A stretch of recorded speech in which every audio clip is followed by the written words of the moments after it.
चाहूंगी अभी जो बिहार में केस चल रहा है भरत तिवारी को लेकर, जिसमें सम्राट चौधरी के बयान है कि बिहार सरकार में अगर कोई भी ऐसा व्यक्ति है जो अपराधी रहेगा उसे बिहार छोड़ना पड़ेगा। अब कल एक मैंने देखा वीडियो, मैं अभी सवेरे से चिंतित था कि मेरे ही पुलिस वाले को कोई हथियार दिखा रहा है और पुलिस कार्रवाई नहीं कर रहा है, तो अभी डीजीपी को गिरफ्तार भी कर लिया गया, उसको मानसिक आरोग्य का जो हॉस्पिटल उसमें भर्ती करने का काम किया जाए। लेकिन जो अपराधी है उसको तो बिहार छोड़ना होगा। तिवारी के साथ अभी बिहार पुलिस ने, बिहार सरकार ने जो एनकाउंटर का मामला किया है, आपको क्या लगता है ये मामला कितने हद तक सही था? देखिए, जहाँ तक इनकाउंटर का मामला था तो वो हम लोग किसी अपराधी का ना तो समर्थन करते हैं, ना कहीं से ये इनकाउंटर जायज था। अगर पुलिस ही जज बन जाएगा तो फिर कोर्ट और जज का क्या काम रहेगा। सम्राट चौधरी को सोचना पड़ेगा कि उनके ऊपर भी कई सारे एफआईआर है। अगर आप पे एफआईआर दर्ज हो जाता है दैट मीन्स आप अपराधी नहीं होते हैं। अगर ऐसा हो तो सम्राट चौधरी का तो बहुत पहले इनकाउंटर हो जाना चाहिए था।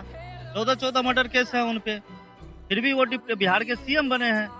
तो मैं आपको आपके माध्यम से ये कहना चाह रहा हूँ कि भरत तिवारी का जो इनकाउंटर हुआ वो बिहार की पुलिस की सबसे वाहियात फैसला था और इसमें कहीं न कहीं पूरा सिस्टम दोषी है।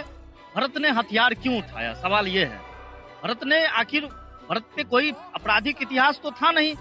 अगर इस देश में आतंकवादी को भी सरकार जो है सो वकील प्रोवाइड करते हैं, उसकी मतलब साल भर उसका जो है सो मामला चलता है, उसके बाद कोर्ट उसको फांसी देगी ना। अगर उन्होंने अपना हथियार फेंक करके सरेंडर किया था तो पुलिस उसको पकड़ करके कोर्ट लाता, कोर्ट में केस चलता। अगर कोर्ट उसको फांसी दे देता तो फांसी होती। पुलिस कौन होता है इनकाउंटर करने वाला? ऐसे में तो फिर पुलिस तो अब क्या करता है बिहार में, बिहार क्या पूरा दिल्ली में भी आप जानते होंगे क्या करता है पुलिस। पुलिस तो पैसे के कारण कुछ भी कर सकता है। तो अब तो कल पुलिस का मन होगा किसी को अपराधी बना करके इनकाउंटर कर देगा। सरकार से सवाल पूछना कोई अपराध थोड़े है। तो वहाँ पे जवनिया गांव जो था, जवनिया गांव में जो गड्ढे में लोग दलित और महादलित लोग रह रहे थे, भरत तो उसी का आवाज उठा रहा था, सरकार से सवाल कर रहा था, वहाँ के जिलाधिकारी को मेमोरेंडम सौंप रहा था।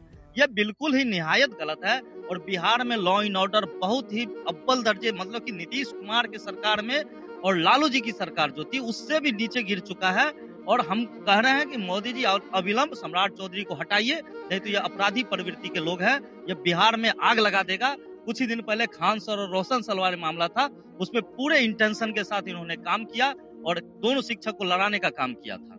इसलिए भरत का जो इनकाउंटर है वो बिल्कुल गलत है, इस पे मुकदमा चलना चाहिए और जो उसमें पुलिस पदाधिकारी संलिप्त है उससे हत्या का केस। जैसे कि भरत तिवारी के परिवार वालों का ये बयान है, उनकी मम्मी का कहना ये है कि भरत तिवारी को जो बंदूक मारी गई थी पुलिस के द्वारा, उनके सामने सिर्फ 3 गोलियां लगी गई थी, पर डॉक्टर का कहना ये है कि भरत तिवारी को 5 गोली लगी गई है।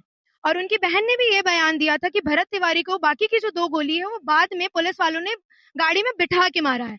तो आप इस चीज को कितना सही मानते हैं? जो उनका परिवारों का कहना है कि भरत तिवारी ने जो बंदूक उठाई थी वो सरकार के दबाव में, जब उनको मानसिक रूप से असंतुलित घोषित कर दिया गया, उन्हें पागल घोषित कर दिया गया, उसके बाद उन्होंने बंदूक उठाई थी। उनके परिवार वालों का कहना ये भी है कि वो बंदूक से खूब डरते थे, लेकिन सरकार जब उनकी सुन नहीं रही है तब उन्होंने इस चीज के लिए, आवाज उठाने के लिए बंदूक का इस्तेमाल किया था।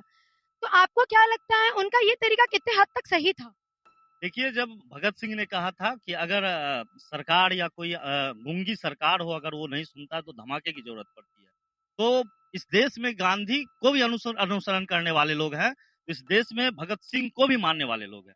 जब लोग सावरकर को मान रहे हैं तो भाई भगत सिंह को मानने वाले लोग क्यों नहीं होंगे? हो सकता है कि भगत सिंह के विचारधारा पे चल रहे हैं, चंद्रशेखर आजाद के विचारधारा पे चल रहे थे और उन्होंने हथियार क्यों उठाया? उसके हथियार उठाने से पहले उन्होंने कितनी प्रक्रिया उन्होंने जवनिया गांव के लोगों को न्याय दिलाने के लिए किया, ये सोचने वाली बात है। उन्होंने गड्ढे में रह रहे लोग, अभी बाढ़ का समय आने वाला है, गंगा में पानी उफान पे होगा और जवनिया गांव कट चुका था, सरकार ने क्या मदद की? बीजेपी सरकार ने जवनिया के लोगों को पुनर्वास के लिए उन्होंने क्या किया? कुछ नहीं किया था। तो जवनिया गांव में उन्होंने जो दलित महादलित की लड़ाई लड़ रहा था, ऐसा नहीं था कि भरत कह रहा था कि भाई यहाँ पे रोड मत बनाओ, यहाँ पे पुलिया मत बनाओ, उन्होंने ऐसा नहीं कह रहा था।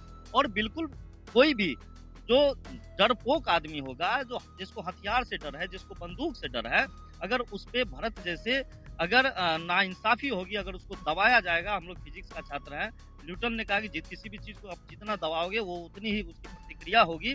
तो आप किसी भी व्यक्ति जो शांत प्रवृत्ति को, उसको आप जितना दबाओगे, उसके अंदर से उतना उनकी जो है गुस्सा उभरेगा।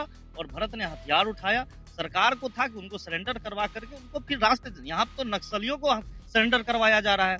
अभी तो छत्तीसगढ़ में आप देखो ना, हजार के संख्या में छत्तीसगढ़ नक्सलियों को जो है सो हथियार रखवाया गया, उसका पुनर्वास हुआ, उसको मुख्य धारा में लाया गया। तो फिर भरत को क्यों नहीं लाया जा सकता?